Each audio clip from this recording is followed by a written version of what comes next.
Hey guys, a few weeks ago on Instagram I talked about this place right here where I had seen it from the road. It looked so promising as an opportunity to try and capture something that is highly textured, and over here is where the Milky Way is. So we're in a location right here in Utah County that is southern tip of Utah County, and there's not a lot of light pollution. It is awesome.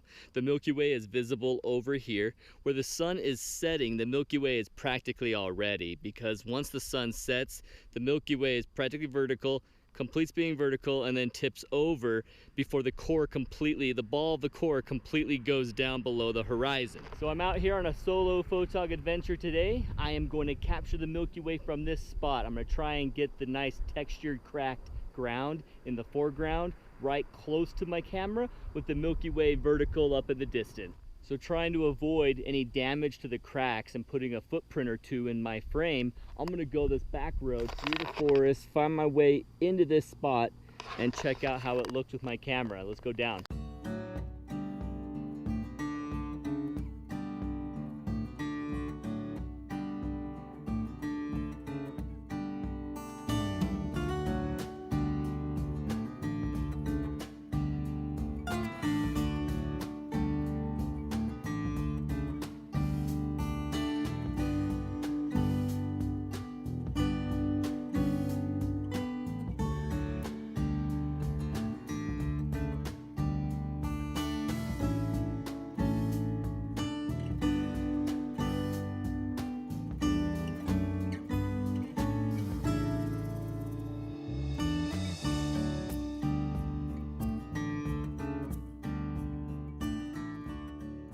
So now I play with my camera, I look at the shot, see what's in frame, and decide whether I put my tripod here for the evening. Look how deep those cracks are. And you can see the water inside them. The water is still only about 4 inches down where it starts being more moist. The cracks are amazing.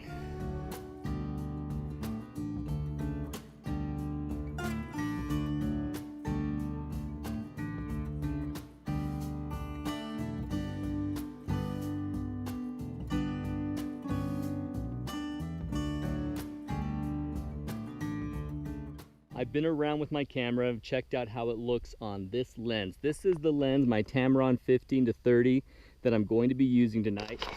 Fully wide open and out at 15 millimeters.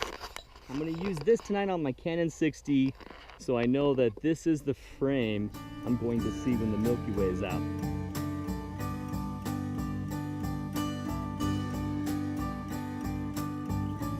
I settled on a setup. So my biggest challenge, I am going wide so that I have the Milky Way in frame, and the biggest challenge will be stitching these together where there's an obvious subject on the left that is going to basically bow a huge curve. It's going to be crazy curvy because of the wide-angled lens at 15 millimeter, and because I'm so close to it, and because I framed it on the furthest left of my frame. And so all of those things are working against me. The distortion's going to be great. But I'm actually liking that idea. What I'm hoping is that the distortion of the cane at the bottom of the cat, next week, I'll have a lapel mic, a replacement lapel mic next week. With my wide-angled lens, I'm actually going to create a curve in the cattail that's going to point at the Milky Way. So I'm really excited about that. The distortion that's going to happen is not going to be a negative because I'm using it to point towards my subject. So right now it's 5:51. I have until 6:38 for sunset, and then I still have to wait until 8:09 for astronomical dusk to end. Once astronomical dusk ends, it is the darkest time of night. right there. Immediately at 8:09 p.m., this sky is going to be the darkest it's going to be all night, or at least the beginning of it being as dark as it can be all night. And that's when I'll capture my Milky Way. So now that my camera's in position, I'm gonna go grab a few more things from my car and get ready to sit here for a couple hours.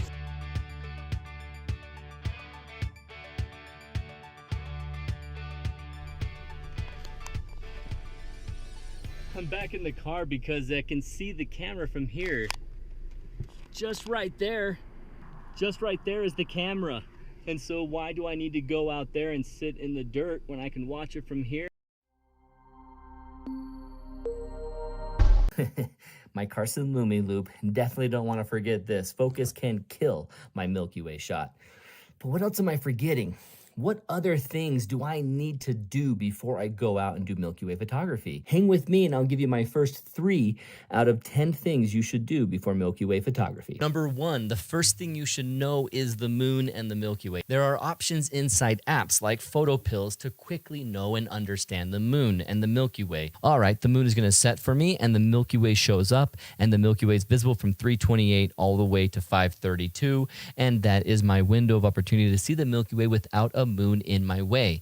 One really great feature on another app that I love is Planet Pro right here. By simply going up to the 3 lines at the top left, you go down to the calendar option. Down below me, there's one with the moon and stars and one with this spiral. And that spiral is the Milky Way. So my moon window of opportunity on the 28th is less than 2 hours, but it is there. And I can see quickly on the calendar above me which nights were good. This is the best quick tool to find out whether it's a good night for Milky Way. Know the moon and know the Milky Way. Find a dark sky location. Lightpollutionmap.info is not an app, it's a website. Know where the light pollution is and work around it. Number 3 is, will there be clouds? Being that I'm here in the United States, my favorite option is cleardarksky.com. But say I wanted to go to Bryce Canyon National Park on Tuesday. Whew, not good. On the cloud cover line right there, blue is good, white is bad, and we're not getting any blue squares until Thursday. This is the kind of information that you need to have before you go. These are the first 3 of the tips that you should know before you go and do Milky Way photography. This is part of my PDF that has 10 tips on here, 10 things that you need to think about, know about your camera, know about the conditions before you go and capture your Milky Way. Check out the link right here and you can click and get this PDF. Give me your email and I'll... And here we go. Oh, I may be too loud. I feel it screaming. I can see it screaming. Okay, how about this? Less screaming. Let me know on the live stream if this is going too loud, but I think I had it set up for Zoom, and I've been needing to turn that up lately, and I've been making it nice and loud for people. But hey, welcome in. It's Milky Way Wednesday. I'm Aaron King with Photog Adventures. I always do this, like I need to show off. Oh, the lights have changed because it's 7 p.m. Right.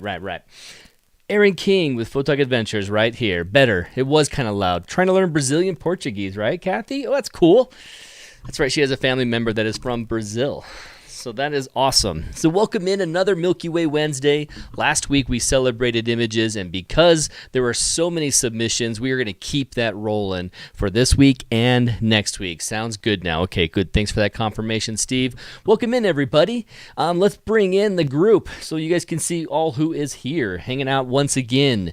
I have pictures from everyone in here, but I was just pointed out to me just before I started that I included some images on the thumbnail this episode. And then I went and looked at the list of what I did last week, and then grabbed the next set of images and didn't even pay attention to the fact that I wasn't including those from the thumbnail. It was almost like a commitment that I had made in the thumbnail showing those images, and then now I'm not going to talk about them. So what I'm going to do is I'm going to open up this thumbnail picture in the background so that I can pull in these images if they aren't already included in here, so that I make sure I include them. So yes. Cool. So let's get rolling. Phil Eckerd's here, Tim's here, Kathy's here, Steve's here, Blake's here, CJW here. Is that what your real name was CJ, right? CJW? Chris Whiting had a new shortening of his name that I'm like, I like that. CJW, that's right. CJ Dubs, Eric Reese, Angelo, on hello, Bob, Ron, and who else has said something? Oh, Dave's here, SS Mold, Amoki is here, hey, hey, hey, and Paolo, back to Italy, but not missing this. Oh, man, you're really dedicated. You and Nick, because Nick's in Western Australia, which Western Australia is Perth, and so let's see. What time is it in Perth, Australia? It is 10:03 a.m. That's not so bad for you. I mean, you're just waking up in the morning. So that's not the worst, Nick, but welcome in. Welcome in. Paula Moxley's here. Welcome, Guppy Guy. Howdy from Boise. Yes, and Steve Luther. Yes, yes, yes, and Buck City Abuco is back. Next Christmas in Sao Paulo. Really, Kathy? You're going to Sao Paulo next Christmas? Oh, man. I was this close to being in Mexico this Christmas. Tell you what, I have a couple things that I was going to tell a story about, but I haven't told, and people were curious. And so at the very end of this live stream, once the Milky Way important stuff is out of the way, Aaron will take a moment and just go about 10 minutes over and share some craziness that has happened with me since I last saw. I mean, Kathy was there for the beginning of the craziness, so we'll talk about that. A little bit of Aaron King story time at the end of this. But John Crook says it's cloudy and wet in Massachusetts. Oh, that's too bad. I mean, it is cloudy and wet here, but snow is less boring. All right, so let's talk about these Milky Ways, and let's celebrate what really works in all these images. And unlike a moment of envy, I am going to include a single point, if not two, of feedback. Typically just one, of just, this is a moment with Aaron. Nice. Tim.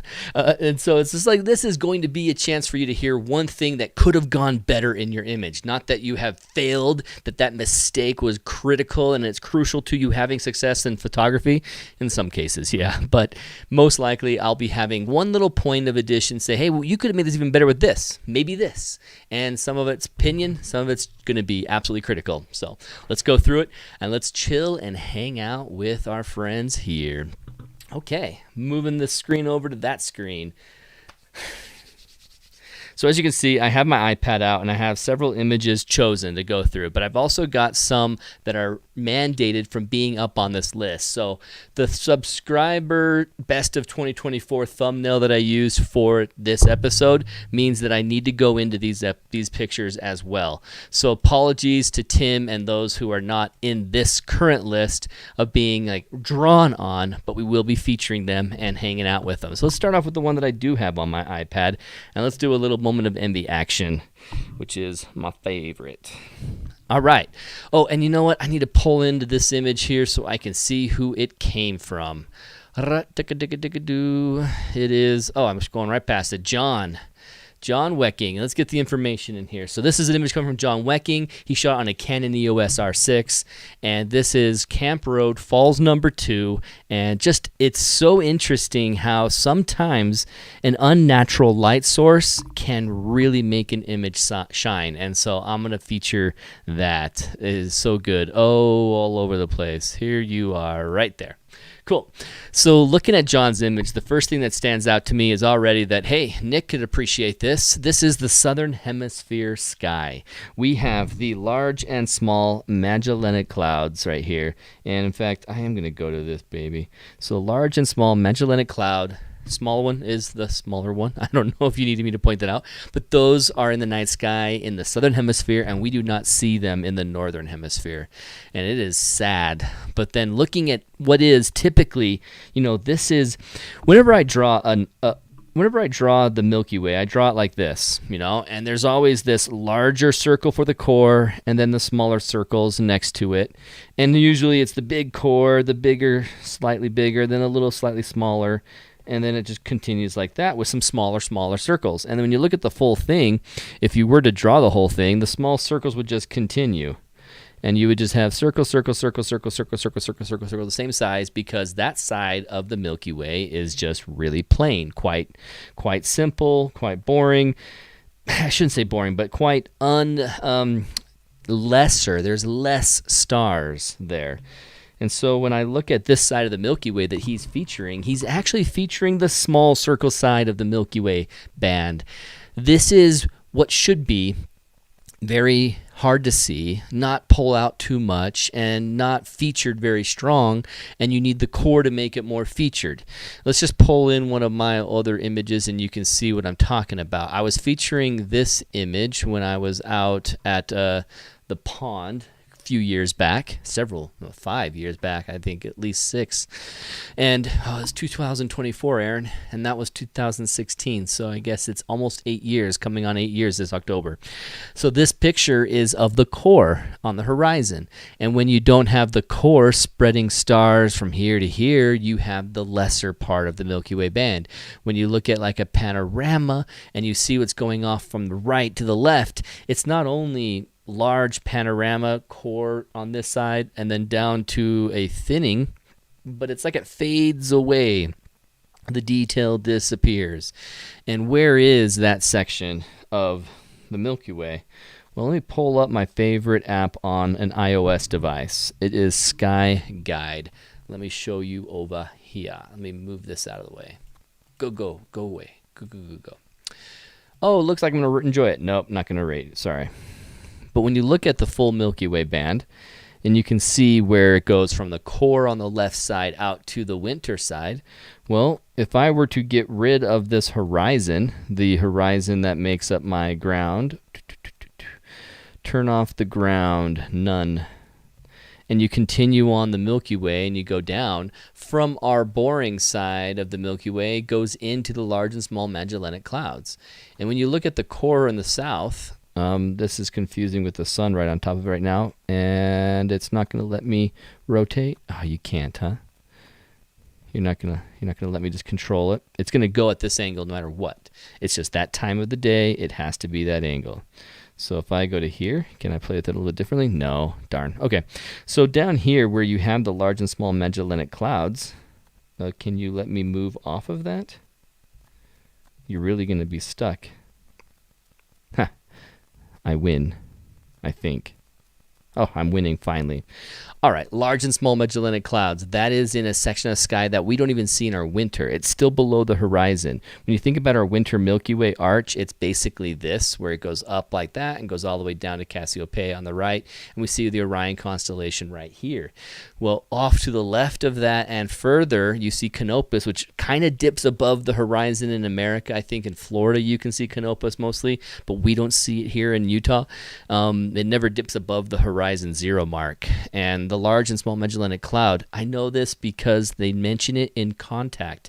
The little girl's like, oh no, not in Contact, it's in Tomorrowland. She's like, Canopus and blah, blah, blah. And I'm like, you couldn't see Canopus in that angle. You can never. But then I thought again about it and said, she's in Florida near the launch at Canaveral, so maybe she could barely see Canopus off the horizon. But then the little kid pointed too high in the sky, so I was like, ha, debunked. Not real, myth busted. Of course, it wasn't something important to fight. It was kind of like a grumpy old man kind of fight with the TV. I'm like, hey, let me push my glasses up here and be the nerd and say, that's not possible. But Canopus is a star that we rarely see, if ever, in North America. And it is like at the edge of the line where maybe, and the largest Magellanic Cloud are below it. So the Southern Hemisphere enjoys those awesome, they're old galaxies that have been captured by our galaxy. And so those are in here, visible for them, but not for us. And we see in his picture how he has them being featured nicely with that remainder part of the core of the Milky Way band, and it makes a great image. It makes a subject of interest. Now, even in this simple non-star tracked sky, simple single image, the one that I like to do, it really, really is cool to have something like the largest Magellanic Cloud show up. Things like Orion, the Rho Ophiuchi, large and small Magellanics, those are interesting subjects outside of the Milky Way core that really make an image interesting on astroside on this kind of a wide field shot. So then I look at this and go, okay, so what is so strong about this image that I really love? Now, there's two sources of light. There's something that's lighting this section right here. He has gone with maybe a light of a headlamp or something to make this section of water in front of him really get lit up. Whether or not he intended it or it was just by virtue of traffic, he has lights coming across this, going across that bridge. It's like the parking lot driving. It's like people are coming this direction and going that way and lighting up those trees.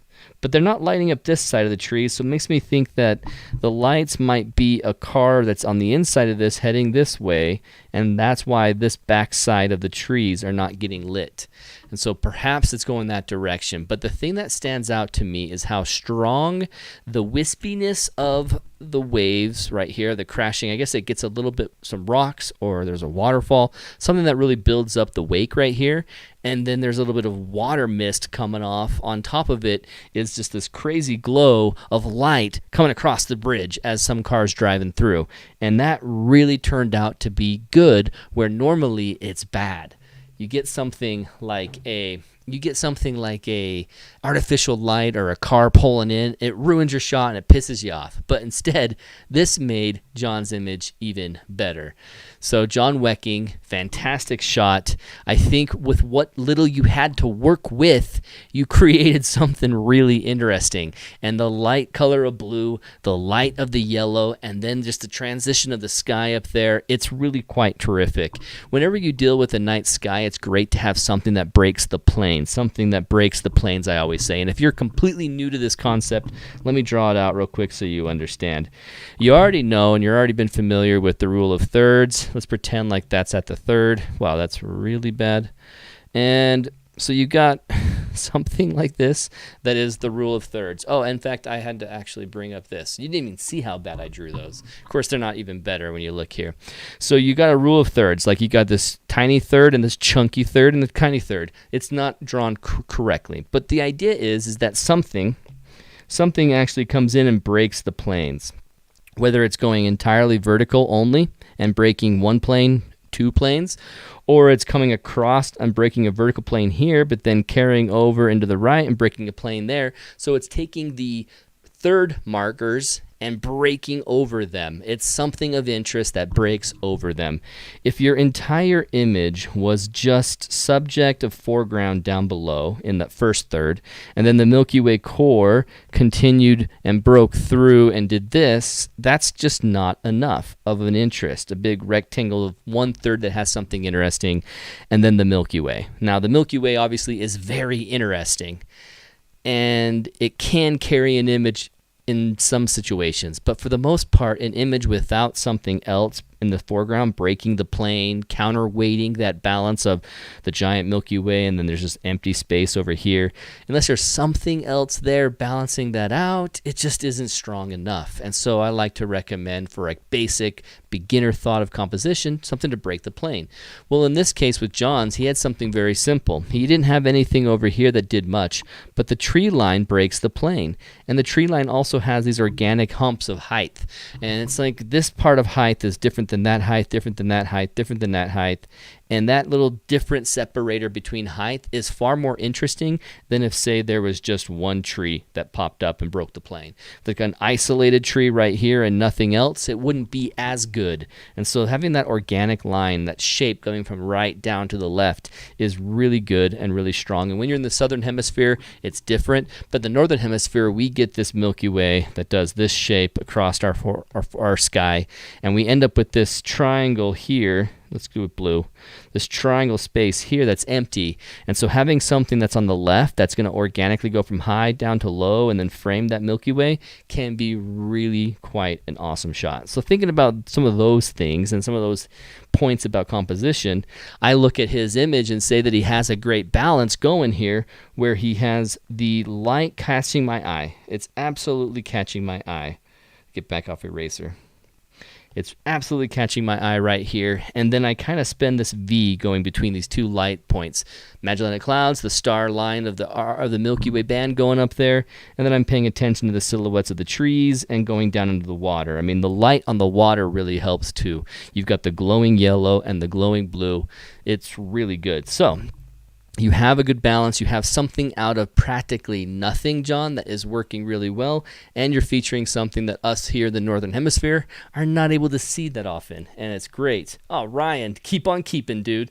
That's very nice of you, man.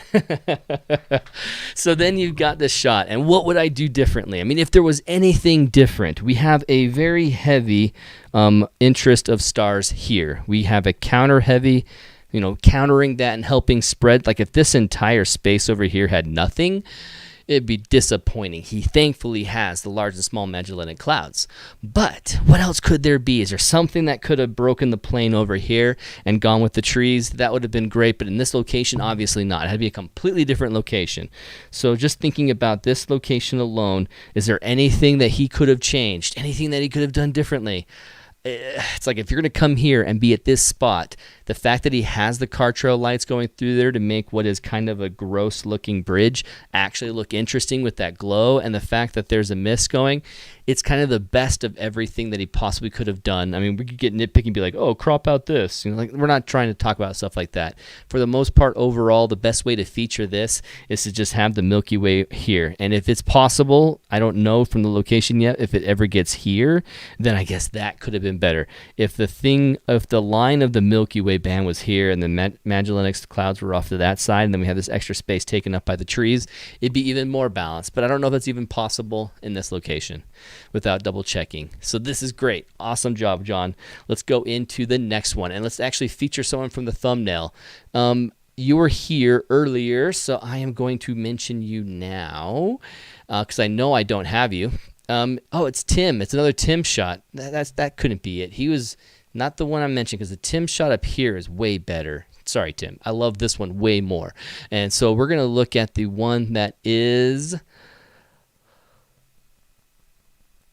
Oh, where was it? It must have been... Ah, there he is. Yep, it just another image got pushed in the way. Another Southern Hemisphere one, too. Fantastic. This is John Carter, and I'm going to read what he put up here, and I'll move it over a little bit to the left so that you can read it if you possibly can right there. So Timber Ruin is not the best composition, but it was special to me as it has been the longest tracked Milky Way panorama I have done so far. Wow, he has over 5 hours of exposure time for the sky alone.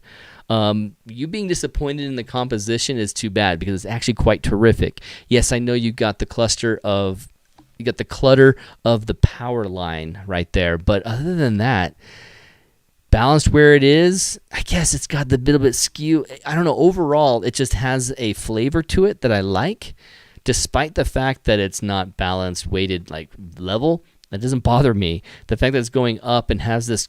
Okay, we just got to draw on it. We can't draw on it. That's right. I don't have this one saved. Rats. I don't have this one saved on here. So with this one, as he continues and talks about it, he says he tracked at 40 millimeter f2.8 ISO 800. And when you... Oh, yeah, I agree with Chris Whiting. It looks tremendous out large. Like right now, I have it minimized a little bit. Oh, no, that's right. It doesn't maximize there. I need to click here in order to get it. And it's like if you could get it on your screen, you load up the link here. People who maybe don't have that link, let me go ahead and get it to you, because why not? So, So this is the link for this folder. If you didn't get it from the email and didn't post anything, you might not have it, but let me share with you a link to come in it right here in the chat, and you can go and just look at the pictures on your computer if you want. And so you can celebrate their awesome pictures here. So let's go back to the info. So he says that it took a 40 millimeter f2.8 ISO 800, and it took 3 minutes for a total of, let me catch my breath, 91 images. 91. I've never done 91 images for a pano. What was the nonsense of reasoning of doing that? 40 millimeter I get, but 91 to get it? I mean, you could have with 40 millimeter gotten that entire space of sky with less than 91 images. So were you stacking? What's going on? Let's see what he says. I'm moving it up in a zigzag pattern, up and down motion, starting in the northwest. So I guess he started off here in the northwest, and then he's like zigging, zagging, woo, woo, woo, woo, boom, and then going up and down, and finishing in the east. And since he was tracking for so long, Orion had gone down by the time I got around to the east to capture the rising Milky Way core. Oh, I guess I'm looking at it backwards. So here is the northwest to him, and Orion... Okay, it had gone down, but that's not necessarily true. To capture the rising Milky Way core, he went to the east to capture the rising core, because he started in the northwest, but that would mean Orion had gone down. It took so long. I guess he started up here, and by the time he got up to Orion, had gone and dipped under the trees, because I can see Orion right there. The Barnard's Loop, I can see Betelgeuse, there's Orion's Nebula, so I'm not exactly certain how much down you mean. John, you're in the chat. tell me about this a little bit more, because if you were going through zigzagging and going up like this all the way to the core on the last part of the core, you would have gotten Orion pretty early on. But if you started over here, I can get that like it dipped a little bit too much, but it's not totally blocked. It's really just Bellatrix that's blocked right here, because Betelgeuse, Rigel, Barnard's Loop, Orion Nebula, and the belt is all visible. It's all visible. It actually looks pretty good. So he says, I got around to the east to capture the rising Milky Way core, shot in lower southeast of Australia with a stock Canon 6D. Yep, fantastic. Because you tracked, and it's not even astro-modified, you were able to pull out a lot of magenta, and I'm surprised by it. It's a stock Canon 6D, he says. So with the 91 images, the virtue of the 91 images being brought together, 3 minutes of a chart tracker does bring out a lot of dust lane and color, but the magenta is high. The magenta is very high. It looks like an astro-modified camera thanks to it. So it must have been something you did in the edit, as well as the fact that you had 91 images that really kind of leaned into the LRGB method that pulls out that magenta, because it's quite prominent. It's awesome. Let's see. Very impressive, says Buck City. Hey, C-Dub, the other C-Dub. It looks tremendous. Large, already pointed that out. Keep on keeping on, dude. Good enough, Ryan. No worries. Yes, large, it rocks, coming from Tim Farmer. And Christopher Woodruff says, awesome, great job. This is a really good image. It turned out very strong. I'm not able to draw on it, but I'm just going to bring out what does work. We talked about the fact that this is skewed up, but the weirdness of this stretch is balanced out by this tilted up. Yes, if it was tilted down, I mean, let me just go ahead and save this image out and pull this over. Let's save this. This is a good spot. Yeah, it's actually a terrific spot for that to be saved. And let's open it up. If I were to, let's minimize this. Oh, minimize more. Let's minimize this to here. And, oh, you know what? I'm not going to be able to rotate this. Am I crazy? I don't have a trackpad. I can't just grab that and rotate it like I was thinking. But if I were to rotate it, which you can't even imagine, this would be terrific to see that the flat line here and that is similar to a Milky Way pano, and it's not abnormal, it's not wrong. But one thing I like about this angle is that it's really heavy weighted on this side with the Milky Way core, and then it gets thinner and thinner and disappears up here, and it disappears at the top third corner with the middle third, instead of being something that dips back down. You know what I mean? It doesn't go back down and make a full curve. It sort of sprays up and looks like it almost is like a rocket that's launched off in the distance. And there's a lot that I like about it, just intuitively, naturally, just I'm drawn to it. I'm liking it. There's something about this that isn't bothering me at all, that the horizon starts at the lower third and then comes up to the top middle third. I mean, it's like it's on its way to the middle third when it gets up to the right, and it just doesn't bother me for some reason. You did star reduction, which makes the Milky Way pop very strong. You have very clear detail. I mean, this is quite fantastic with the core.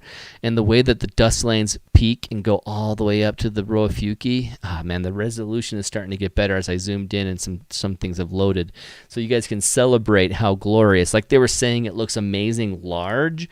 Yeah, you get this large on your computer and zoom in, you will love it. I mean, the work he had to do to get his tracked Milky Way around this post, I am proud of you for not just cutting it out.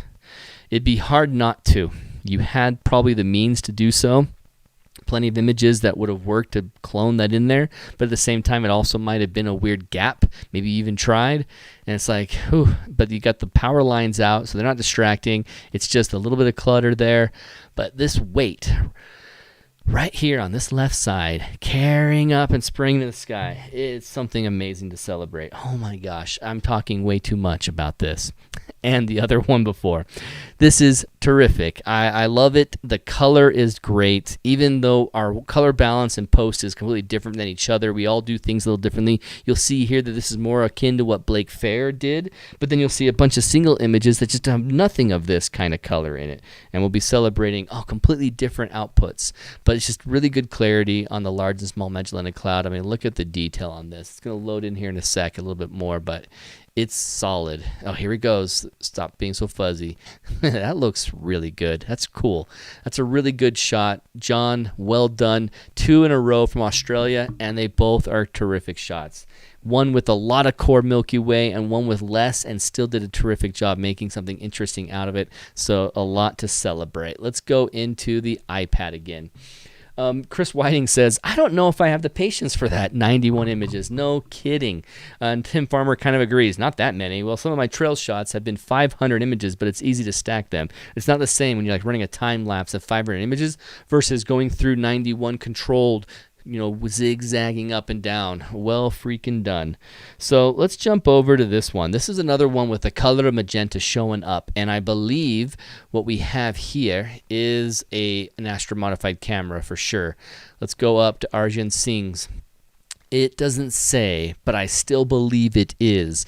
And there's something about this that I absolutely adore when there's just that little distortion from the lens that takes what is Owachomo Bridge at Natural Bridges National Monument just looking amazing being distorted. This distortion that carries all the way up here. Is this the iPad? It is. So this image is right underneath. You can see how with this face right here being distorted as much as it is, he is standing right close to underneath this bridge. You can see a lot of the underface of the Owachomo Bridge because he's so close underneath it. And then with that lens, he doesn't say, right? It just says the pano, and doesn't say how wide of a lens, but we can tell it's definitely got some, but it's not too fisheyed. And with this panorama going across to the left, he captured it really well. This is not just a single image. This is definitely a panel from right to left, and you can see how that pulls down as it goes through the panorama. And the organic shape of the terrain that goes up and then down and then comes up and breaks the plane, breaks the top plane, and then comes back down here before it breaks into the other plane is fantastic. It has a starting point that's this high and then an ending point that's that high. I mean, those are different heights from each other, so that's already more interesting than being, equidistant from each other. But then the inside of this rock, that's the thing that makes the Owachomo Bridge image so good. And this is a great demonstration of how good it can look even without low-level lighting up the face of the rock. He got a nice exposure of the rock that made the context of the rock very clear, very visible. Anna's here from Oregon. No worries that you're late. Steve Luther says, really cool image. It's very unique. Would not have guessed it was Owachomo. Yeah, it's so distorted you would think it's not, honestly, but it still is. Now, Steve Luther's familiar with the Owachomo Bridge, and I will show you guys my picture of it from a close-ish area, but not the same. Oh, boom. It's not there. It's going to be in here, right? Oh, it's not in there either. Blah, blah, blah, blah. Oh, classic. All right. By this time next week, I will have that folder of all my favorite images in one location so that I don't have to do this for any amount of time. But this comes from 2017. It's 2016? Is it really 2016? It probably is, huh? I'm forgetting. No, it's not 2016. It is 2017, but it's not in there. ¿Por qué? ¿Por qué no? Man, I've had this one visible to me very easily in the past. I was surprised it wasn't in the Promo Picks folder. It's possible that maybe it's in the workshops folder. Maybe that's what I'm missing. And there it is. Okay, good. It's accessible. So this is my Owachomo Bridge, and you can see how it's far less colored, being not tracked. So here's his in the background, and you'd think, oh, is this the same rock? I mean, look at how mine gets stretched up to the right. It's a single image, not a panorama, and the rock on the right continues off the frame. But you look at this and it curls back down. That's because he looked all the way to the right and sees it. We can't see the right side with your drawing. Okay, yeah, we're good. So then we've got this stretching differently as you look up it and over it to the right, and it comes back down in that panorama, and it makes that final shape that's completely different and not Owachomo-like at all. But it is better because of it in a way. It's really good. This is a centered Milky Way that has it going through a window, and so we have a core that's being featured here in the window even though it's being intersected before it goes off and continues its pano, it's okay. It is not ruined by any means because we have all of the core plus the Roafuki up here actually still included, which makes it just me as a Roafuki lover of the Roafuki. I'm so glad it's still included in here and visible. When you think about the positive space and the negative space, what accounts for the positive and negative space? We have this whole bridge and rock is positive space in the foreground because of its shape, making it quite a feature that's dominant. And then the Milky Way itself becomes a positive space, always in a shot, but then there's negative space out around it. So over here to the top of the frame is all negative space. And then the negative space kind of starts where the tree line keeps the rocks nondescript. And one thing that you're not noticing, and it's because of my capture of the image, is that this part up here is not part of his image. That's just a border. And this down here is not part of his image. It's just a border. So realistically, the bottom of his frame is right here, something right around there. Let me not overlap that. Bottom of his frame is right there. Oh, it went up. Please don't do that. But it went up. That is the framing. So like this is the bottom, and it continues right to left, and that is all. He does not have much negative space, stuff in here that's not interesting. He has enough exposure on the rock to really make everything else be visible. The context is clear. We know what it is. It goes from being negative, boring space to positive space.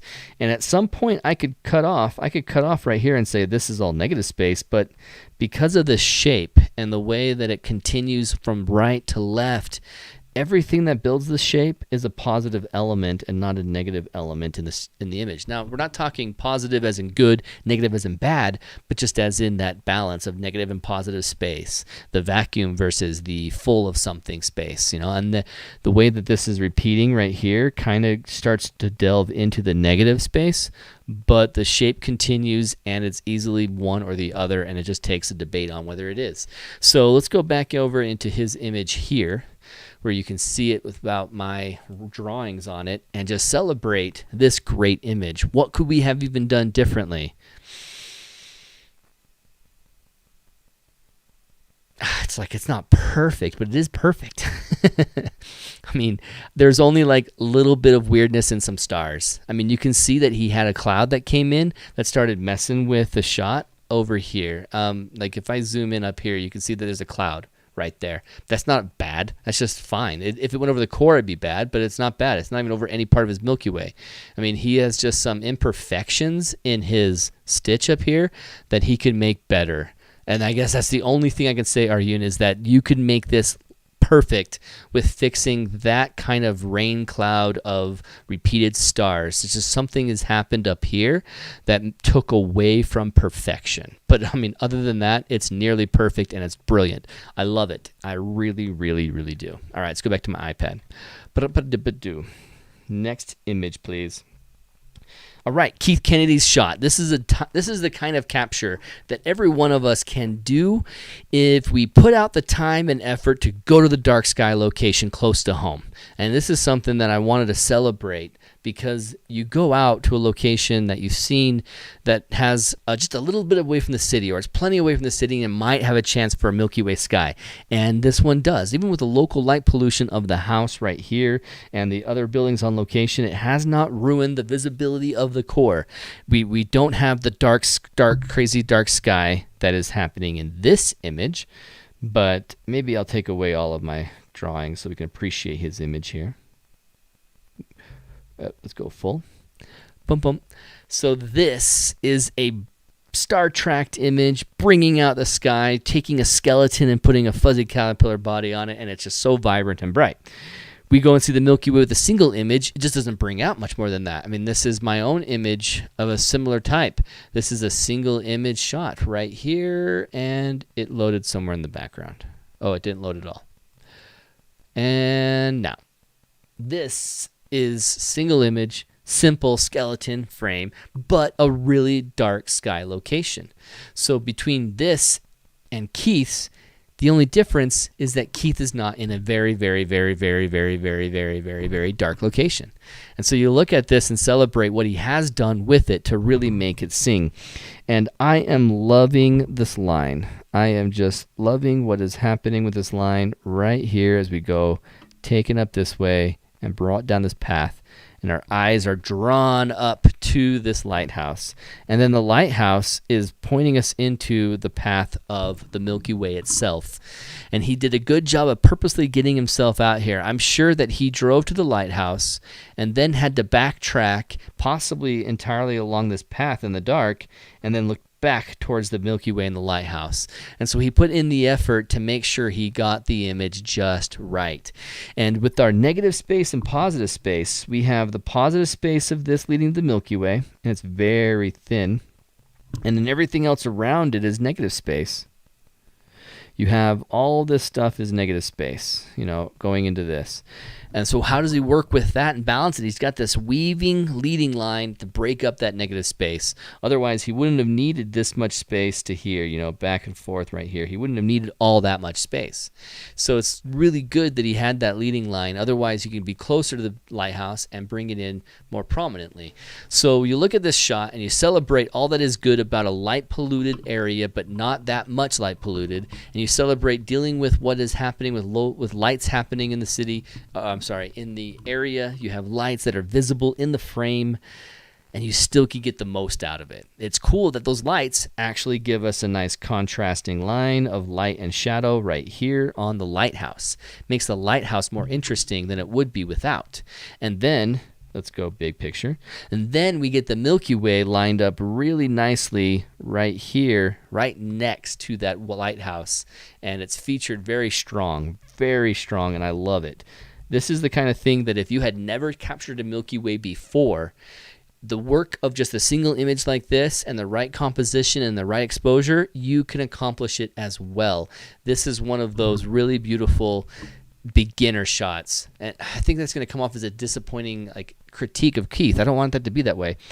It's one of those shots that's attainable by a beginner, and it's very possible without any special gear, no tracker and all of that. That's what I mean by that. And it's a really good image. Better move on because of our time. So this is another one I wanted to feature at the same time as Keith's because it's doing that same, what could be different here? He has a brilliant leading line going right here at the vanishing point, and that is where the Milky Way continues, and then it goes up in here. It's not like a perfectly vertical Milky Way on the top of that, but that is fine. This is a great Milky Way that's coming through right here and being pointed to by the dock, reaching out over that. And I talked to him, this is John's image, and I talked to him, and he was saying that this was over what is Lake Tahoe. And Lake Tahoe is pretty dark. So I was curious about what made this look like it was almost captured with the moon. Like his image and Keith's image, they're fighting through light pollution. But when I think about Lake Tahoe, it didn't seem like it should be suffering from that much light pollution. So then we go over here to lightpollutionmap.info, and we look at, say, the area of Lake Tahoe where he was at. And let's see what could have been the problem. I mean, it's just much stronger than I would have imagined. When you come off of this area and look at what's going on with Reno behind you, Carson City, I asked him, where was he? He said he was on the edge of this area of Kings Beach, and he was off of one of the little piers and docks that came off right here. And you look at, that is the perfect scenario to be, where the light pollution's behind you, and the light pollution right there locally on top of you is really low, because green is a 3. If I click right here, it's saying it's a 4. It's a 4 right here because it's kind of, green is a 4 and this is a 3. Let's remind myself about this. The blue is the 3 and the 4 is that, and then just gray and black. Okay. So it's not going to show gray or black here. It's going to go into the gray or black there. So when I hit something that's close into the blue, it's a 2, but in the blue will be 3. And I guess the light blue I thought was its own number, but it's just 3 as much as a dark blue is a 2, and then that's a 1, and then that's a 0. Okay, I'm just reminding myself about their color code. The Bortle scale goes up to 8 into this, really, really bright city. and it goes 6 in this one. But when you're looking at this terrain and you're underneath a green, which is a 4, looking out over to a 2, here where it's completely empty, you're going to have, it says it's a 3. I don't buy that. I don't buy that that's a 3. Over here, that same kind of blue is a 2, but that transitional spot of Lake Tahoe is still considered a 3 on that end. So maybe that is also why it's just a little bit too much light pollution blocking it, is because it considers it, I just want to close this now. It considers this area right here underneath a 3, even at the very end of the lake. And so when you look at his picture here, he's not just looking out over where it's less light pollution, but he's looking out over an area that has some still on that bank over there. And so when you look at an image comparable to a spot that's completely out of light pollution, there's nothing nearby, and it's a 0, the sky just comes through in a much different way. So very often you can have a shot where you have executed it perfectly. You have gone to a location that is dark. You have gone to a spot where you've actually captured your exposure, your focus, and everything correct. But your shot won't be as great as it could be if the conditions don't allow. So on top of what's happening here, we can see these clouds that are right here. Come on, pen. We can see these clouds up here and here and here. And if you were on my computer, you could see it more. But there's just a light gray. There's a light gray here and a light gray coming over. And so it makes me feel like not only are the clouds that are just missing the Milky Way there, but there's some thin layers of clouds that are hanging out. And I think those are capturing the light of Reno and Carson City, and they are making it even brighter. So you got Reno and Carson City lights landing into these clouds over here and just causing them to catch the light a little bit more and make you look through that light almost as if it was astro twilight or a moon was up. And so sometimes you can nail everything execution wise, but the thing is the conditions of the night are fighting you, and it's not your fault. I just want everyone to understand that and be patient with themselves when their image doesn't quite turn out the way that everyone else's images are turning out that you really respect and love. All right, let's go back to the thumbnail. Make sure I'm hitting one of those. Let's do Tim Farmer's image. It's so good. Let's do Tim Farmer's image going down the road. So I have that on my iPad. Let's celebrate that. Ooh, it's going to be next. Oh, it's actually not on this list. Okay, we're doing Tim Farmer's from here, but it's going to be worth it. Oh, how did it get moved all the way over there? And you're fighting me. Quit fighting me and hopping over different screens. Sometimes Windows tries to help people, but it's not helpful for me. Not right here. I don't want you to move. Tim Farmer's really, really neat pink Milky Way. This is putting Roger Clark into conniption fits, but it's fantastic. You've got the red taillights of a vehicle that has just driven down this road, and it's not only interesting color matching, but look at the lines. I mean, there's something about this vehicle that has 2 higher ones, the tail lights, but then 2 smaller ones, maybe around the license plate, that drew that line coming right through and gave us a very dynamic shape of light. I love how the shadow of the vehicle is painted all the way through, but not so thick. Oh, excuse me. Oh, I need some oxygen. This right here is getting just enough painted to show you the vehicle did come through, but not so black that it's blocked out. So it's just like the lights themselves are casting shadows. It's just so interesting. Well, there's obviously red lights on this tower because it's trying to keep vehicles that are flying from hitting it, but then it also has the pink in the Milky Way to coordinate with the red of the tower and the red of the taillights. So Tim has made some really good choices here to really make it work. Oh, and you know, there was a good comment from Chris Whiting about the clouds on the left cooperate with a complementary Z shape when we were thinking about this image right here. The clouds on the left, bum, bum, bum, like boom, boom, boom. There's quite a dynamic shape and pattern being drawn here by the clouds as they're zigzagging through the sky. And all of that is breaking in the right spot to really point towards the Milky Way. It's like, hey, this is what you're supposed to look at right here, right here.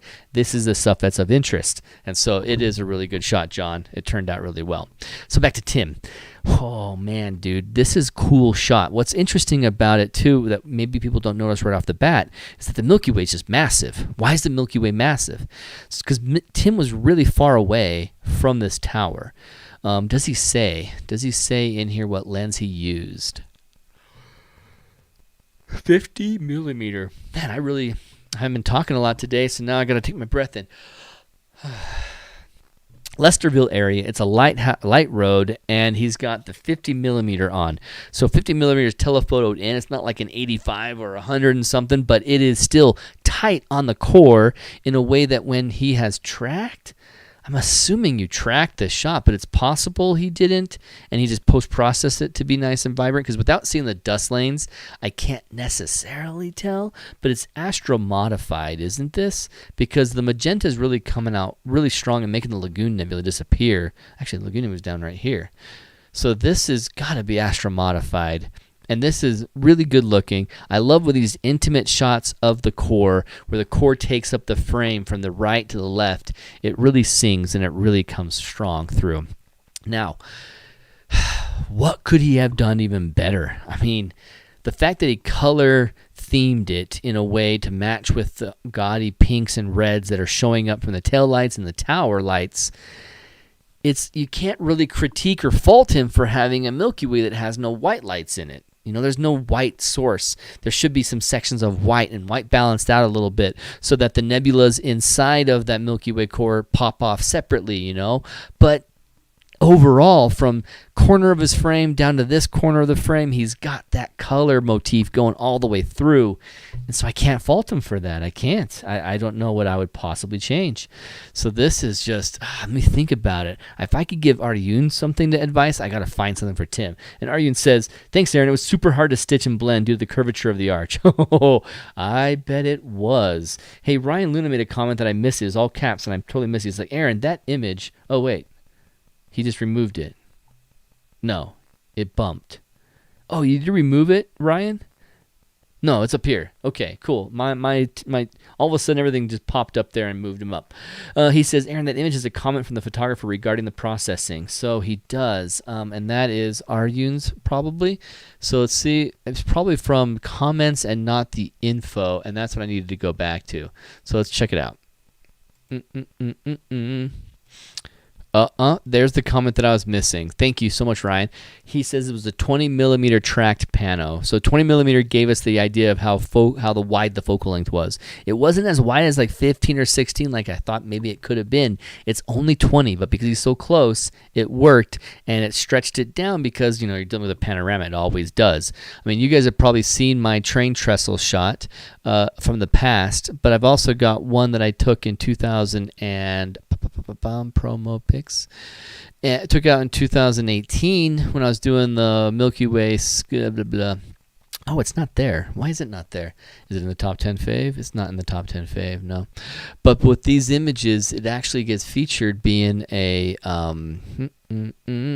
really distorted what was a straight line, but since I can't find it fast enough, you just have to believe me, a straight total line becomes really curved and changed. He says in Photoshop, or PS actually, I've learned some better post-processing techniques now, but this is from May 2023, and I'm a bit lazy to re-edit them. Understood. Keeping it simple is what I like to do, and then a re-edit like this that already is so brilliant, I mean, unless you could fix anything up there, there's no need. I mean, that was me pixel peeping, dude, and so it's not even anything wrong with it. I mean, now it's pixel peep Tim's. Let's fault Tim. All right, there's gotta be something in the trees. No. Did a pretty brilliant job bringing that stacked image in there. You did lens reduction, you did noise reduction and star removal because there's some patterns in there. There's some weird blue banding around that light. I mean, that's really pixel peeping, though. This is quite terrific, Tim. I honestly, what I would look at and I see is that you've got this high point of the tree here that's lower than the high point of the tower here, and then that one on the far right is even more. So I don't think I would have you crop any of those out in any different way. The way that the light trail actually comes off frame and into it, like this exciting leap into the frame, dang, dude, it's quite perfect. I think the only thing I can say is the thing I mentioned already that I can't fault you for, is to have no true white in there. Just a little bit of white, but to still keep the motif would have been nice. But that's not necessary. It's really not. It's a personal preference. It's just terrific. Well done. Well freaking done. I mean, you can't change anything about the location having the boring, power lines in it and just the chopped up grass next to the... Man. I really got to get some more oxygen. So this is just great. There's nothing I can say more. Let's just move on so I don't just fall in love with Tim Farmer and talk about my new crush. So let's go ahead and move back to the iPad. And let's go over to this image that I blasted past on the way to Tim's. I love these simple images. These are the simple celebrations of a night sky that you see with your naked eye, that you're seeing with your camera very easily. The effort to make this image show up, no offense to the creator who is... where are you? Up? No. Down? Have I just gone past you? Excuse me and my yawns. Wow, I'm really not seeing it anywhere. Let's refresh this page. Did I pull this off of an email to me? No. It's possible I did. I swear it was in here. We may never know who the author of this image is, as I am now facing a inability to find it and pull it up, but let's celebrate it right here. Unknown author.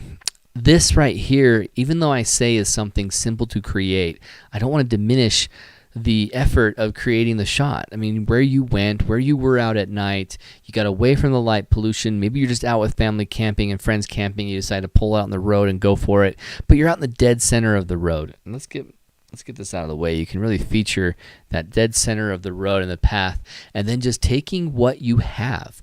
None of this worrying about Milky Way core or nothing at all. This isn't the, I'm going to give up because I don't have anything else. There's no core visible. This is great. And you got a planet right here that is really bright, that is drawing the eye and grabbing attention. He's got a nice center-weighted composition.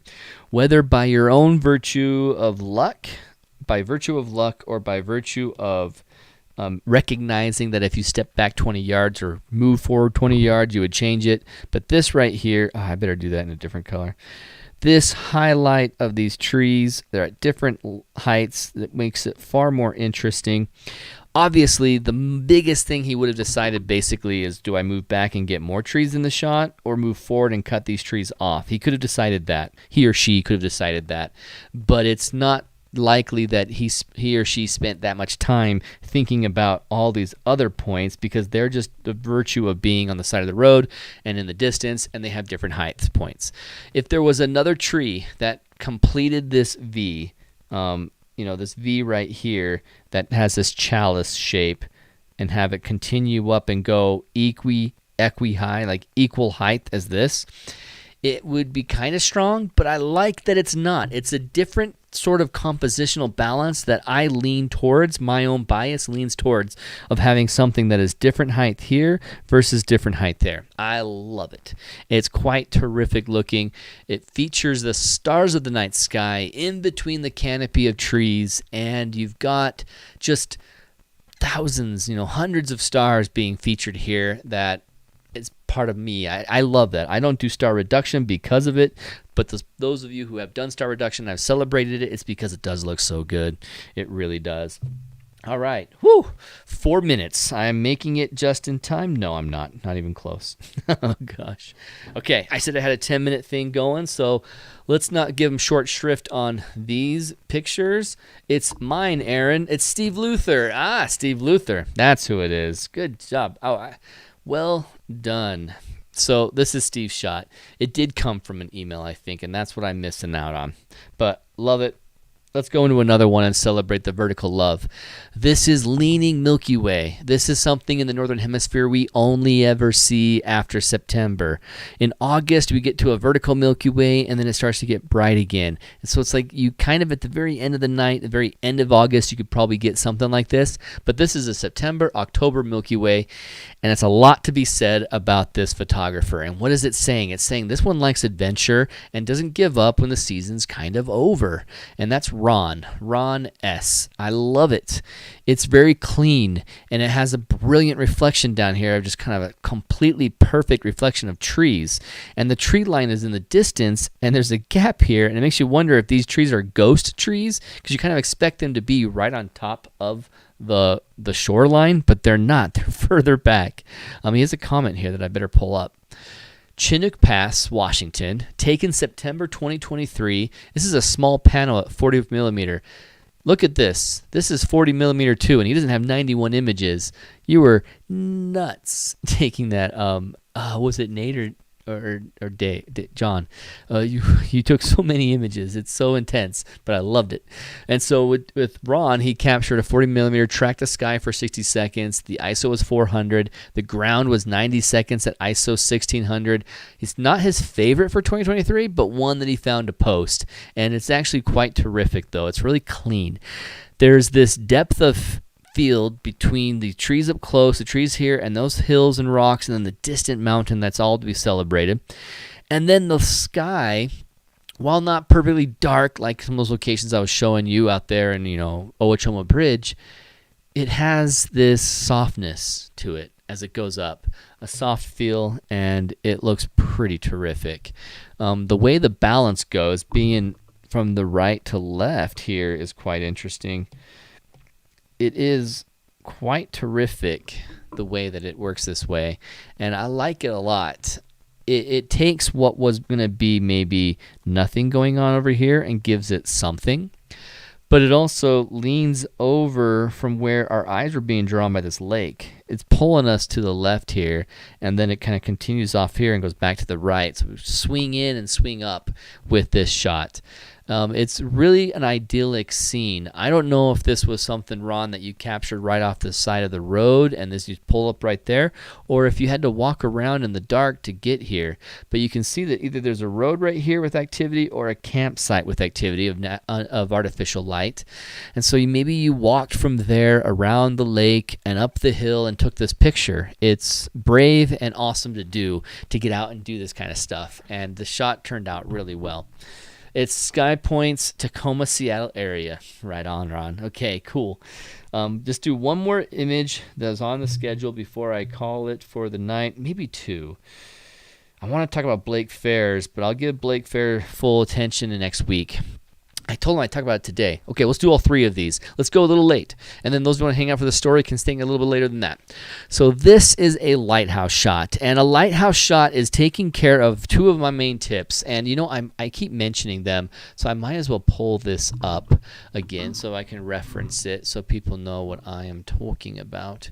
Okay, I just can't find things anymore. That's just my thing. All right, 5 comps. This is a PDF that I have created, and it helps people with like a basic starting point for compositions with Milky Way. And it's Northern Hemisphere weighted. It is really biased towards Northern Hemisphere. Sorry about you Australia folk that are hanging out with us right now. Copy the Dropbox link. Here it is if you want to get a copy of it yourself in the chat. There it is. And so this PDF, it celebrates, let's go full screen view. Full screen mode, dark and visible. All right, cool. So let's zoom in.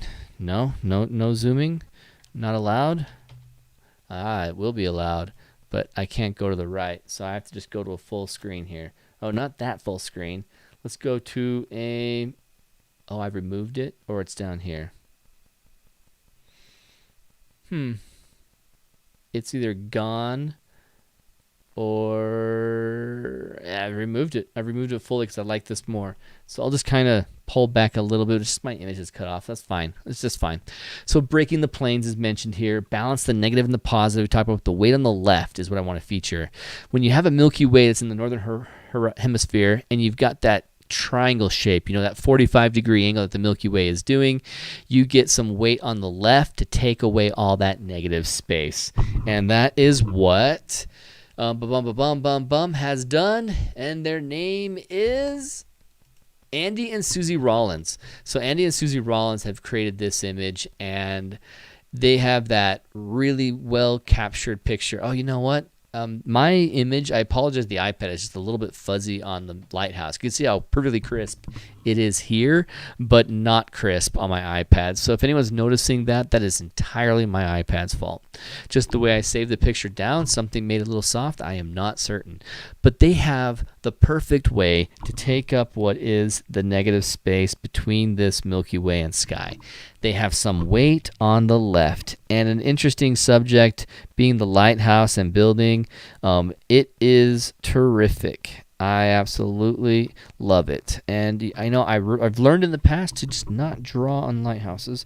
So this right here is got the height of the roof and the height of the lighthouse. They're completely different, obviously, but they're interesting because as that big space is taken care of, that negative space around the Milky Way, it's filling that space, it's breaking the planes, it's going up into the frame, and it's nice and strong. The thing that you have to do that they did here successfully is get close with a subject like this. When you have a lighthouse or a tall tower or any sort of breaking the planes feature, will you just erase the blue? Holy goodness.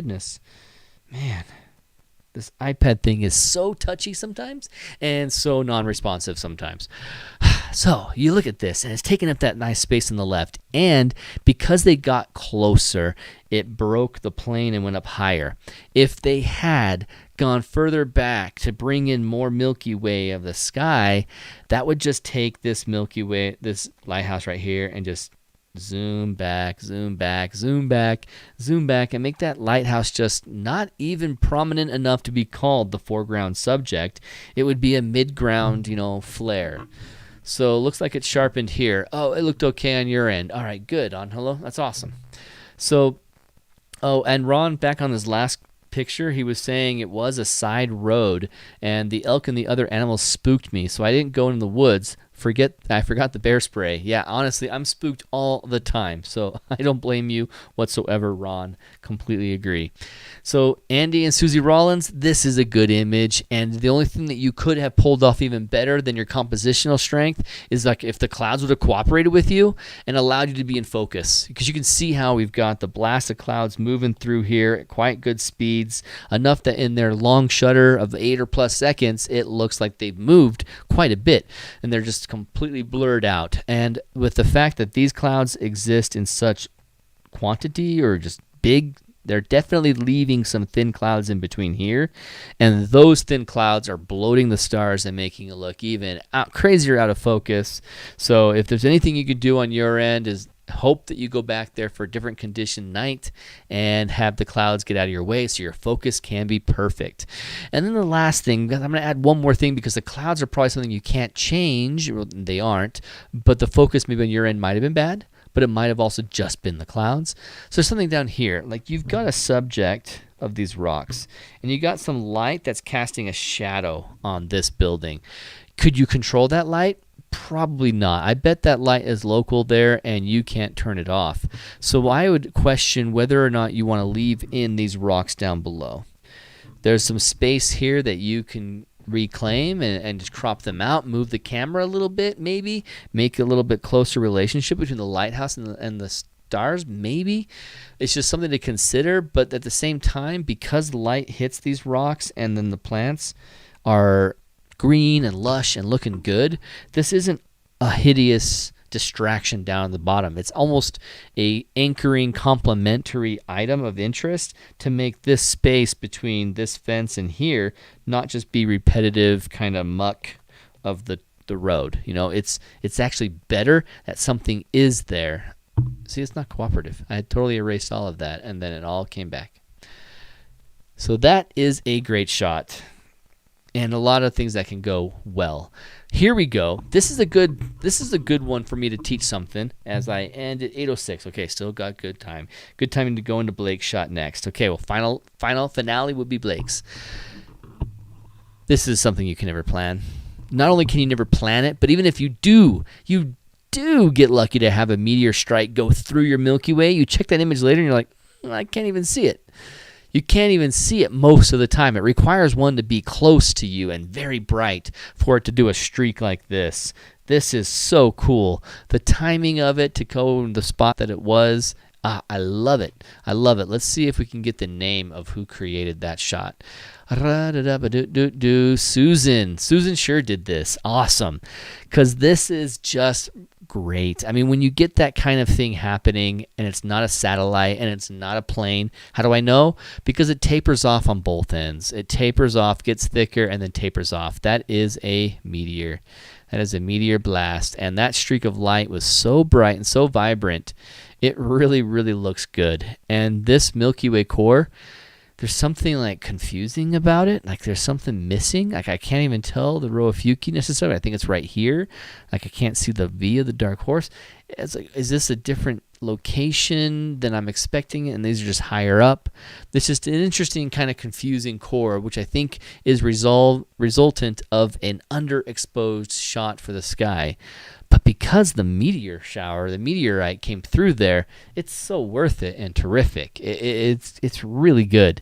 And so the thing I wanted to feature, the thing I wanted to talk about in here, using my iPad, is how in this is the situation of having the rule of thirds and breaking the planes, and how much more interesting. Oh, come on, just cooperate with me, please.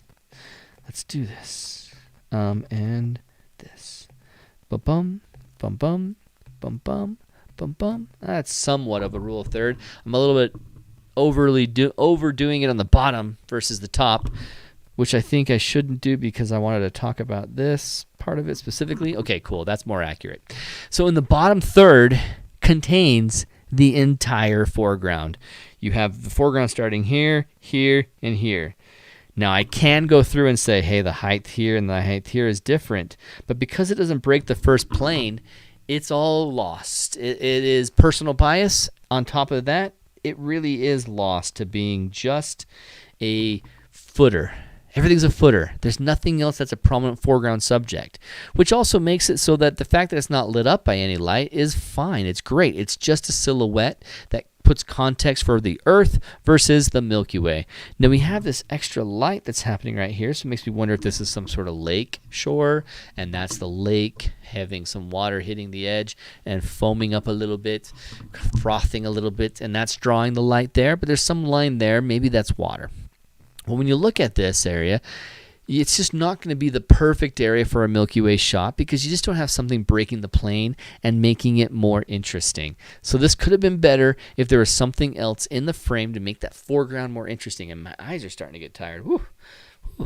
So looking at this, I want to celebrate the meteor and celebrate the Milky Way and say two things: that the interest of a foreground needs to exist more, to have the more strong of an image that says, hey, portfolio worthy.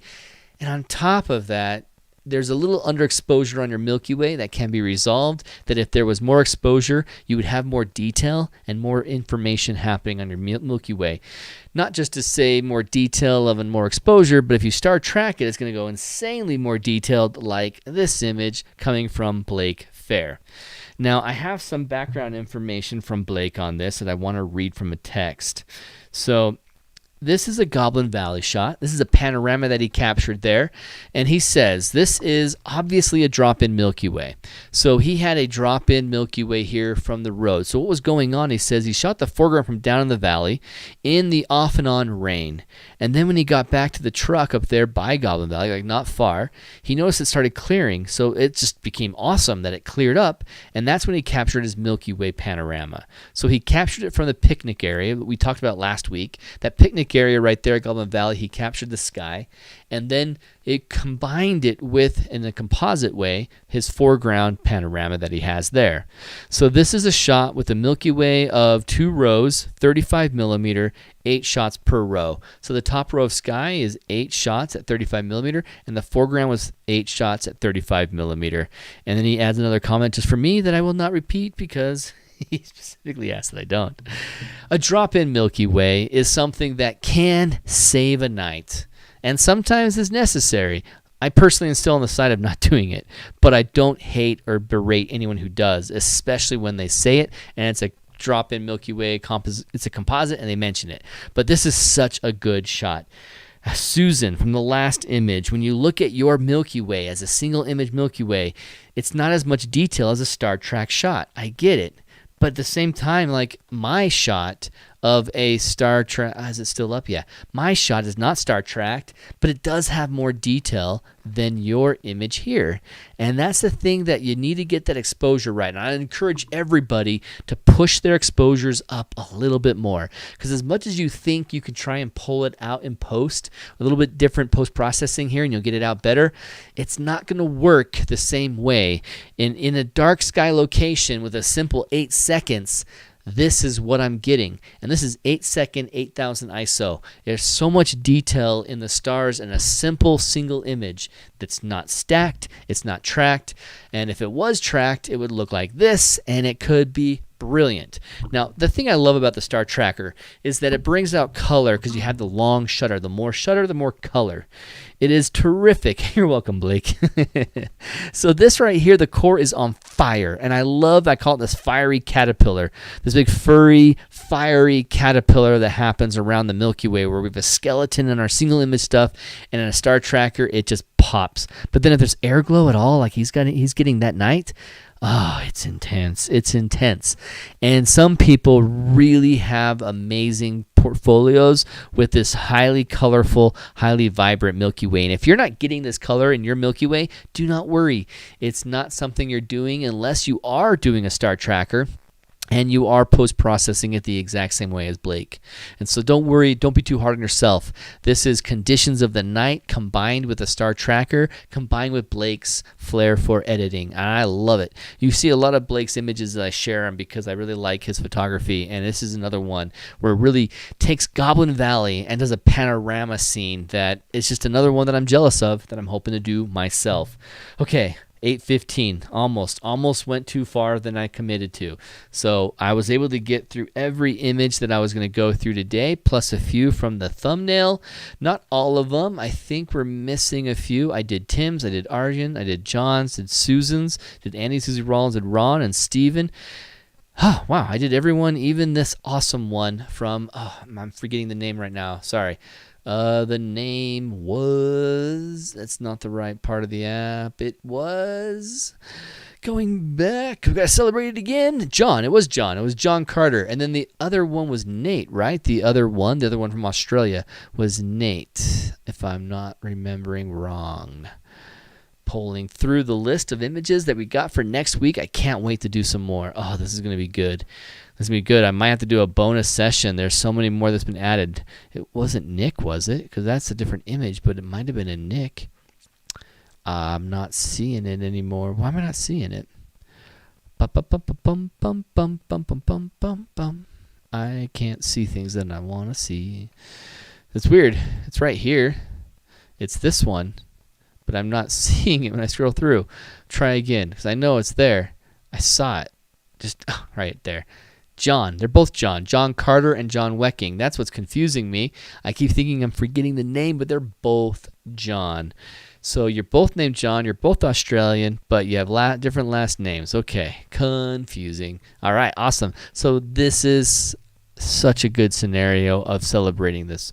The largest moment in the cloud look amazing. Okay. Cool. So fantastic work. Nice typo, Tim. Yes, bonus season. I am definitely going to do all the ones that I can next week, and then maybe do it another week. This is something that I enjoy doing, seeing your images, looking at your guys' comments, and just seeing the really great pictures that people are capturing, and makes you jealous for not being there that night with them. Okay, so Kathy and I were hanging out, and we were doing some fantastic photography in the eclipse timing of the year, and I went out early that night with Ida, and maybe I should bring myself to the chat here. You can see me nice and big and no more of the pictures. So I went out with Ida the first night before everyone got there. We were one extra night because Ida and I had to bail on a night that she had already gone with me.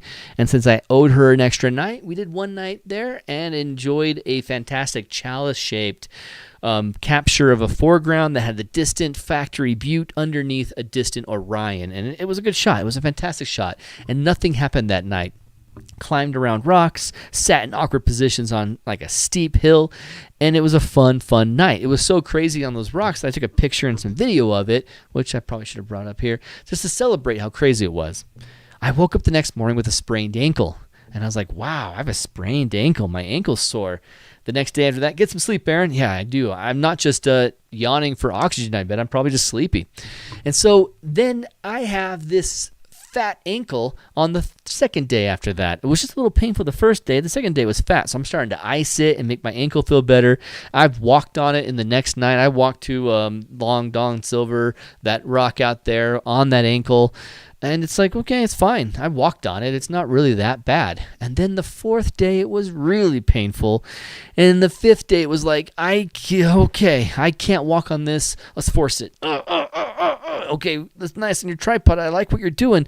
Okay, good. I'm going to get off this ankle real quick. I was working through the workshop with the painful ankle, and it was not going down from the swelling. It was getting bigger. And by the fifth day came and the eclipse, my ankle was worse than it was the first day. And a regular sprain, it gets better by that time, especially after icing it 3 days in a row.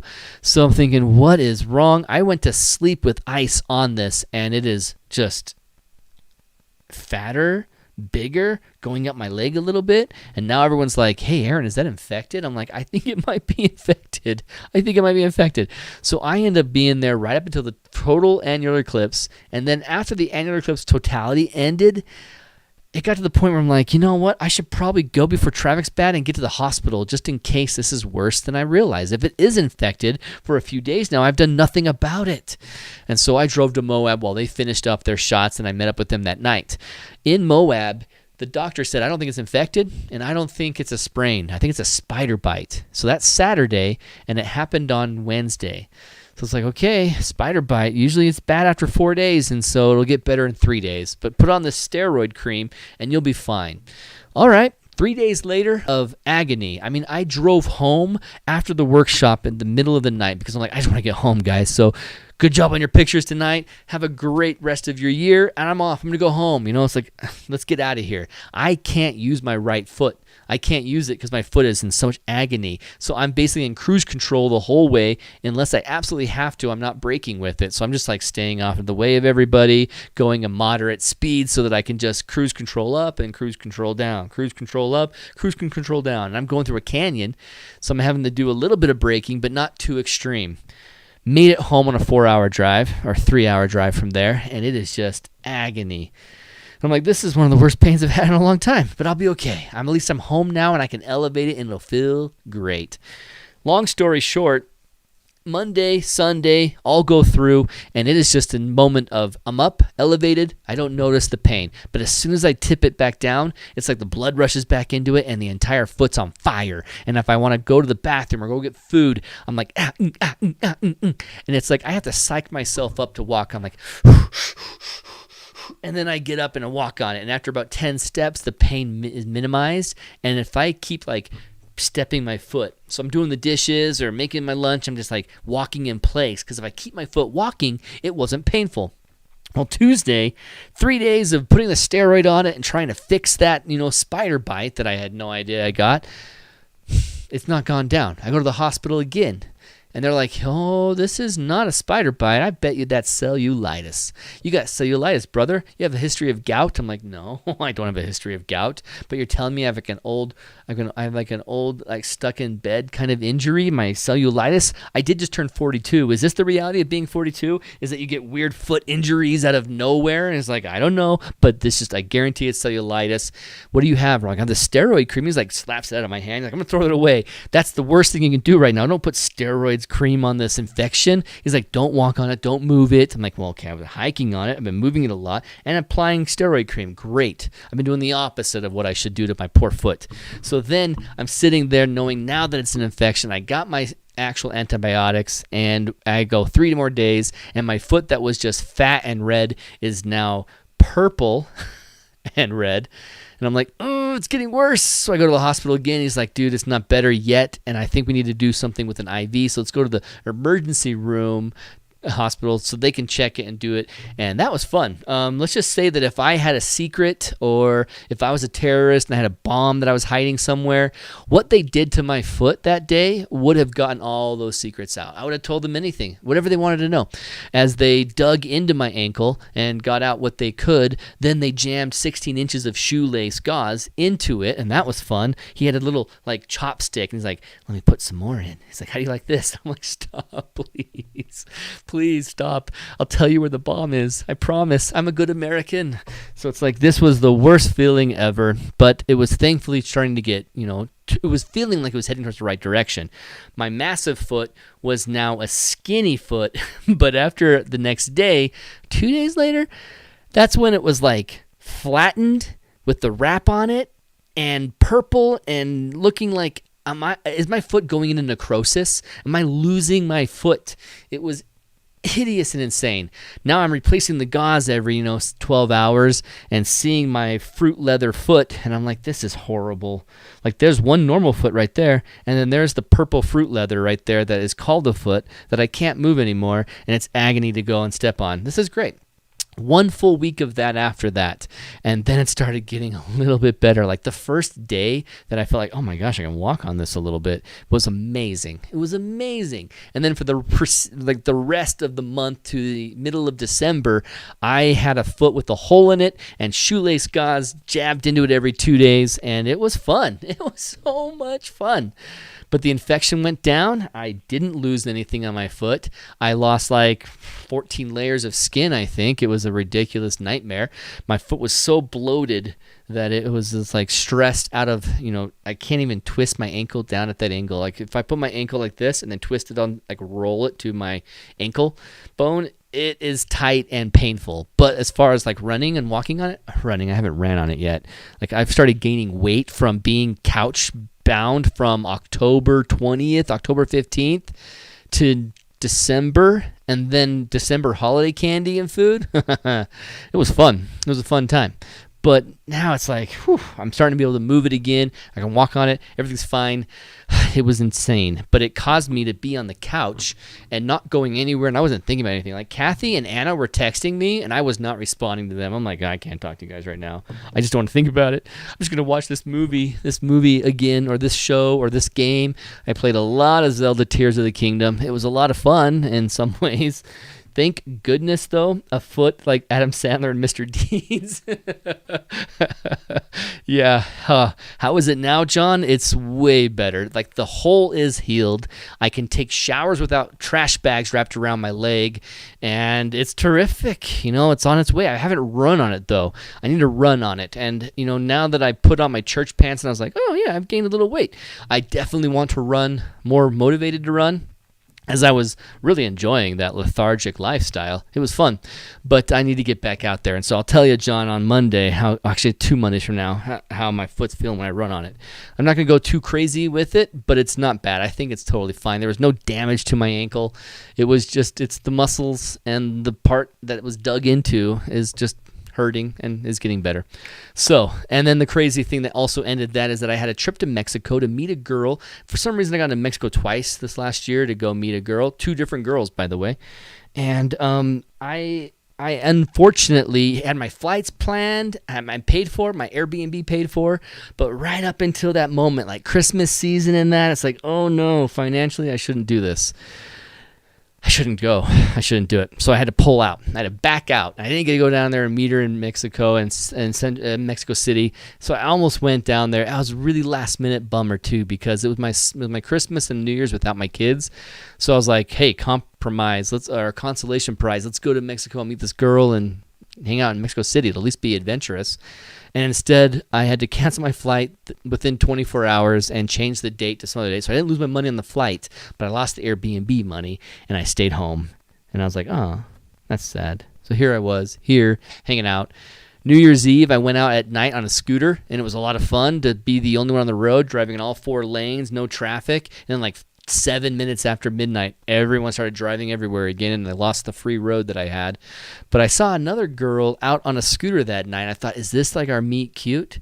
Like she had nowhere to be for New Year's Eve and went on a scooter, and I had nowhere to be on New Year's Eve, so I went on a scooter, and like she's my perfect girl.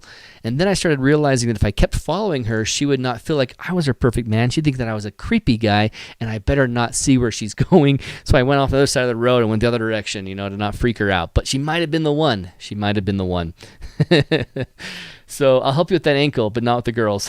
That's okay. No worries. If I talk about my gout-ridden right ankle, whatever gout is. I just know that gout sounds like an old lady injury. No offense to old ladies. And I didn't want to be the old lady guy who woke up one morning with an injury. It's like, oh, I'm 42 now, so you wake up with injuries. Great. I love being 42. Looking down the tunnel towards death. Oh, it's so close. Actually, it's not. I should celebrate that I'm only 42. So that's it. That's the story. That's the craziness. My foot leading into my rejection, but not rejection, just unfortunate, uneventful. I was almost in Mexico, Kathy, and you're going to Sao Paulo next Christmas. I'll be jealous of that. But, we'll see. I practice. I'm on 311 days of Duolingo Spanish. I've learned how to say many nothings at all. And so we'll probably get a chance with some girl in the future. But John Sievert says, oh my gosh, that's terrible. What a crazy ordeal. Wow, from Blake. Crazy, Aaron. A foot like Adam Sandler. I already commented on that. I already heard that. And it's like, I was so worried. I thought the worst. Thank goodness you're okay. Yeah, I disappeared from the world when that happened. There's other things that's like, oh gosh, it was just everything kind of came down. I had 2 girlfriends this year. It was fantastic. And then it was like, now I don't have a girlfriend, and all I need is someone to grab me a cracker. It's like, I got to get up and get my own cracker. There's no one here to give me a cracker. It's like, okay. Agony. Like you get 7 steps in, you're like, I can't take it anymore. And you go down to your knees and you crawl. Cracker. Okay.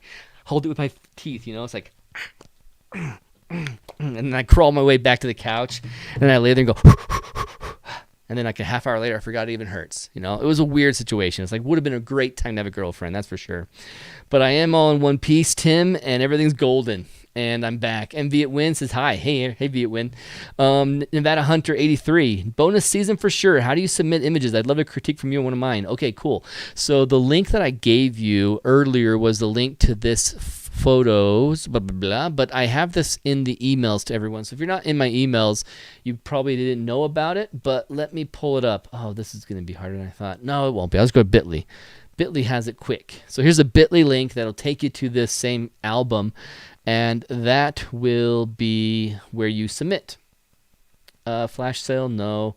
Oh, the flash sale's ending. If anyone wants to jump in on a workshop, it's only $1,000 for workshops this year, but you can actually reserve the Escalante workshop next year for only $500 now, and then $500 1 month before the workshop. So you can kind of take our flash deal, this New Year's flash deal, and get it and lock it in without having to pay $1,000. Only $500. So I'll share that link as well, since it's right here. Because it would be awesome if anyone else wanted to take me up on the deal. Where are you? Oh, there you are. So that's the New Year's flash sale. But the link for this album, I'm going to give you a separate link so it's not confusing. Copy the link, and this is where you can share Nevada Hunter 83. I'd love to include your image in the reviews. So this is kind of fun. I mean, while everyone's getting a chance to look at those links and stuff, let me just say, those of you who are regulars, what do you think? I mean, Is it something I should do regularly, maybe even just twice a month? Have a Monday Moment of Envy kind of episode where I have Milky Way Wednesday, Monday Moment of Envy, and I turn this into the Monday Moment of Envy. Like typically, a moment of envy would be a single image that I celebrate for like 15 minutes. Some of these I did talk for 15 minutes because I just loved them so much. But I would maybe do a Monday Moment of Envy stream where I talk on Monday nights and I share pictures of yours. And if I have a lot of submissions, I go as many as I can. If I only have a few, I celebrate them. And if I cut it off early because there's not enough submissions, that's fine. Would you guys want that? Or you want to come back here twice a week? That's the thing. It's like I just like once a week and making it life easier for you. I would love it, Tim Farmer says. Well, that's because you know I love your images, Tim. You like hearing me crush on you. It's like, oh, Tim Farmer's the greatest. He's the best. Hola, Tim Farmer. Habla español. I may as well use my Spanish on you. Nevada Hunter says, perfect, thanks. You got it. Cool. Me too, Mark. 42, I was fit. You were fit, Mark, at 42? I have a great foot.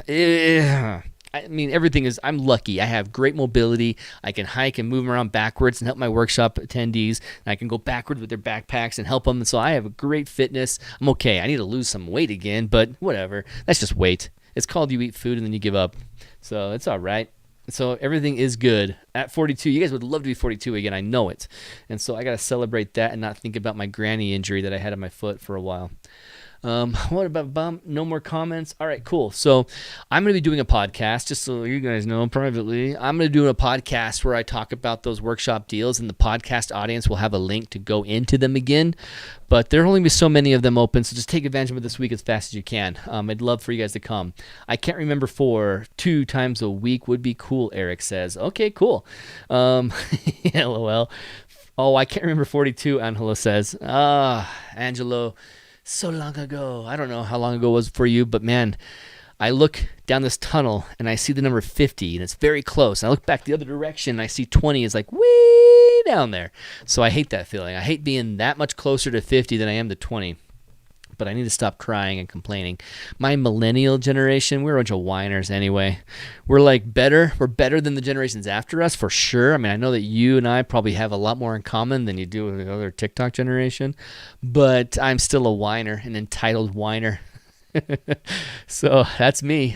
Let's see. What else can I look at? Everything's good. Let's get out of this live stream. I was really good last week on my first episode of ending at around 8 o'clock, but now tonight I went a half an hour extra like classic Aaron. But it was worth it to tell those stories. I've been wanting to tell them, but I had no one to tell. But at least I had an audience tonight to tell. So thanks for hanging out with me. Thanks so much. Again, I am Aaron King with Photog Adventures. If you want to join me for a workshop where I can teach you in person at your tripod and help you make some images like these, come to a workshop with me. Go. I have the link down below in this chat. I just barely shared it. You can come to a workshop on a discount or just buy it whenever you want and pay more. I'd be fine with that. Just pay more. It'd be awesome. So come to my workshops. It's going to be all throughout 2024, and I have my full schedule, not mentioning New Zealand, Italy, and Faroe Islands for 2025. I don't know if I'm going to fit those in. I want to. I'm pretty certain I will, but no dates have been set yet. But all the other dates for the Utah, Oregon, California, New Mexico, those ones are all set in 2025. And like I said, Escalante, and that goes by so fast. It sells out all the time. I only have 3 slots. So if you want to lock in 2025 Escalante, pay $500 tonight, and it's locked in. And you don't have to pay another $500 until April of 2025. So that's a pretty good way to get it right now and make sure you're set up nicely. All right, cool. All right, let's do this. See you next Wednesday, Milky Way Wednesday at 7 p.m. Mountain Time. I'll be back, and we'll do some more features of your images. All right, have a great one, and the button to say goodbye is this. No, this is Anna Amarillo's time lapse. It's so good.